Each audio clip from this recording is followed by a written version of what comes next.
नई बहू को मिला भुक्कड़ ससुराल। लड़के का परिवार अच्छा है, 3 नंद, माता पिता, साथ में 2 छोटे भाई भी हैं। लड़का इंजीनियर है और बहुत पैसे कमाता है।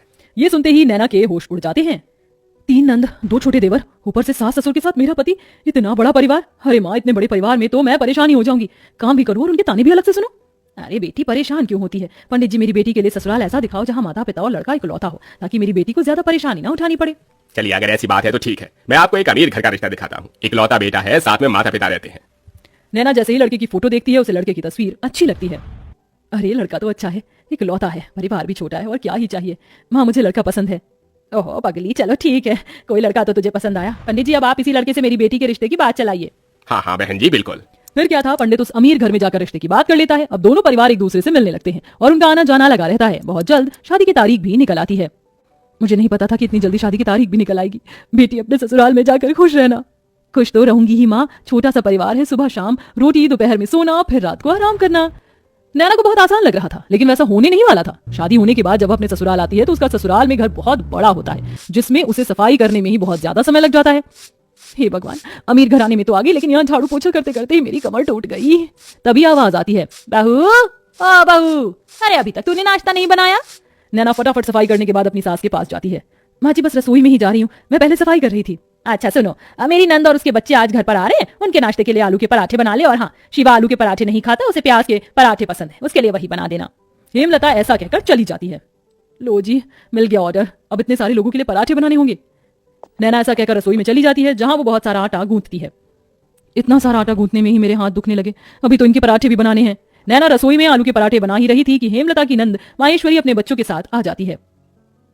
अरे वाह, सही समय पर आई हूँ नंद जी, गरम गरम पराठे बन रहे हैं। बहू चलो, नाश्ते की टेबल पर ही बैठते हैं, वहीं पर बातें करेंगे। हेमलता पूरे परिवार के साथ नाश्ते की टेबल पर बैठ जाती है, जिसके बाद रसोई से नाश्ते की टेबल का सफर करते हुए नैना बहुत थक जाती है। हे भगवान, नाश्ते की टेबल पर आने आने में ही मेरी फिरकनी बन गई। मैंने तो छोटा सा परिवार समझकर इस घर में शादी की थी, यहाँ तो सबकी अलग ही फरमाइश चलती है। तभी नैना के पति शिवा की आवाज आती है, अरे नैना, मेरे प्याज के पराठे नहीं बनाए तुमने? अभी लाती हूँ जी। नैना प्याज के पराठे बनाकर अपने पति के लिए नाश्ते की टेबल पर लेकर आती है। ये लीजिए प्याज के पराठे। तभी माहेश्वरी कहती है, बहू के हाथों से पहली बार खाना खा रही हूँ, बहुत स्वादिष्ट है ये पराठे, ये लो तुम्हारा शगुन। इस तरह माहेश्वरी नैना को शगुन देकर जाती है। सब लोग बहुत खुश होते हैं, लेकिन नैना बहुत ज्यादा थक जाती है। सबके सो जाने के बाद वो सबके जूठे बर्तन भी धोने लगती है। आज तो पूरा दिन हो गया, मुझे लेटने का समय ही नहीं मिला। नैना बर्तन धोने के बाद अपने कमरे में जाने ही वाली थी कि तभी उसके ससुर उसे कॉफी बनाने के लिए कह देते हैं। अरे सुनो बहू, जरा 1 कप कॉफी बना देना। अभी बनाकर लाती हूँ पिताजी। नैना दोबारा रसोई में जाती है और कॉफी बनाकर अपने ससुर जी के लिए लेकर आती है। आखिरकार उसे थोड़ी देर के लिए अपनी कमर सीधी करने को मिल जाती है, लेकिन फिर शाम की अलग फरमाइश शुरू हो जाती है। बहू, शाम के खाने में वेज बिरयानी, शाही कोरमा और चावल बना लेना। फिर से कोई आ रहा है क्या माँ जी घर पर? अरे नहीं, ये तो शिवा को बहुत पसंद है, इसीलिए बनवा रही हूँ। ठीक है माँ जी। अब शाम का खाना बनाने के लिए नैना फिर से रसोई में जाती है और खाना बनाते हुए खुद से ही कहती है, हे भगवान, कैसा परिवार मिला है मुझे। सुबह शाम मेरे ससुराल वालों को शाही पकवान ही चाहिए होते हैं, और इतने भुक्कड़ लोग हैं कि इन्हें हर थोड़ी देर में भूख लग जाती है। डिनर में इतना हैवी खाना कौन खाता है? मैं तो बेकार ही फंस गई इस घर में आकर। नैना ऐसा खुद से बोलते हुए खाना बनाती रहती है। उसे रसोई में बहुत गर्मी भी लगती है, लेकिन फिर भी वह खाना बनाती है। खाना तो बहू बहुत स्वादिष्ट लग रहा है, खुशबू से पता चल रहा है। हाँ, मेरी मेहनत जो लगी है, स्वादिष्ट तो होगा ही। नैना भी खाने की टेबल पर बैठकर खाना खाने ही वाली थी कि तभी किसी के आने की दस्तक होती है। हेलो गाइस, मेरे बिना ही खाना खा रहे हो? अरे बेटा चिराग, तुम यहाँ विदेश से कब लौटे? मेरे साथ मेरे कुछ दोस्त भी घर पर आए हैं। आज ही हम ऑस्ट्रेलिया से इंडिया आए हैं। कितने दिनों बाद तुझे देख रहा हूँ नैना। ये मेरे ताऊजी का लड़का है, विदेश पढ़ने चला गया था बचपन में। मेरा जिगरी यार यही है। जाओ नैना, इन सब के लिए भी खाना परोस कर ले आओ। अगर रोटी कम हो तो और बना लेना। हेमलता ऐसा कहकर बेचारी नैना को फिर से रसोई में भेज देती है। नैना को खाने के साथ दोबारा से रोटियां भी बनानी पड़ती हैं और वो बहुत ज्यादा थक जाती है। सबको खाना खिलाते हुए उसी के लिए खाना नहीं बचता। ये लो, बस यही रह गया था, मेरे लिए थोड़ा भी खाना नहीं बचा। कैसे भुक्कड़ लोग हैं, एक बार भी मेरे बारे में नहीं सोचते हैं। नैना को बहुत बुरा लगता है, वो अपने कमरे में सोने चली जाती है। इसी तरह जब भी वह कुछ बनाया करती तो सारा खाना उसके ससुराल वाले ही खा जाते हैं और उसके लिए कुछ नहीं बचता। ऊपर से घर में मेहमानों का आना जाना लगा ही रहता है, जिसके चलते एक दिन नैना की बहुत ज्यादा तबीयत खराब हो जाती है। इनके शरीर में बहुत ज्यादा थकावट है, लगता है काफी दिनों से जरा भी आराम नहीं मिला है, इसलिए शरीर में कमजोरी हो गई है। ये मैंने दवाइयां दे दी हैं, बस आप इन्हें थोड़ा आराम करने दीजिए, जल्दी ही ठीक हो जाएंगी। डॉक्टर की ये बात सुनने के बाद हेमलता को अपनी गलती का एहसास होता है और वह अपनी बहू के पास जाकर उससे कहती है, जब से तुम इस घर के अंदर आई हो सारे काम तुम ही देख रही हो।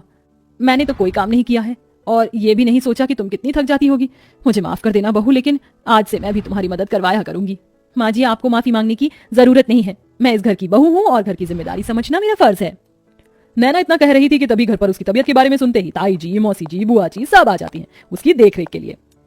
हमारे रहते बहू को एक भी काम करने की जरूरत नहीं पड़ेगी। अरे बुआ ताई जी हैं ना, और मौसी जी भी हैं, हम सब मिलकर सारे काम कर लेंगे। इस तरह सब लोग नैना की बहुत अच्छे से देखरेख करते हैं। नैना को इससे ये समझ आता है कि रिश्तेदारों का आना जाना अच्छा होता है और सबके साथ प्यार प्रेम से रहना भी बहुत जरूरी है। जैसे ही वो ठीक हो जाती है वो पहले की तरह फिर से घर की सारी जिम्मेदारियां खुद उठा लेती है। चलिए आप सभी आज खाने की टेबल पर बैठिए, अब मेरी तबीयत बिल्कुल ठीक है, मैं आप सभी के लिए आपकी पसंद का खाना बनाऊंगी। नैना ऐसा कहकर रसोई में चली जाती है। पीछे से हेमलता आती है। अब से मैं भी तुम्हारी रसोई में मदद करवाया करूंगी, और मैं जानती हूँ आखिरी में तुम्हारे लिए कुछ नहीं बचता, इसलिए पहले ही तुम अपने लिए खाना निकाल लिया करना। ये सुनते ही नैना को बहुत खुशी होती है और उसे अपनी माँ की याद आ जाती है, जिसकी वजह से उसकी आंखें भर आती हैं। अरे ये क्या बहू, तू रोने क्यों लगी? बस आज आपकी बातें सुनकर मुझे अपनी माँ की याद आ गई। हेमलता उसे गले से लगा लेती है। इस तरह दोनों सास बहू मिलकर घर को संभालती हैं और एक साथ खुशी खुशी रहने लगती हैं।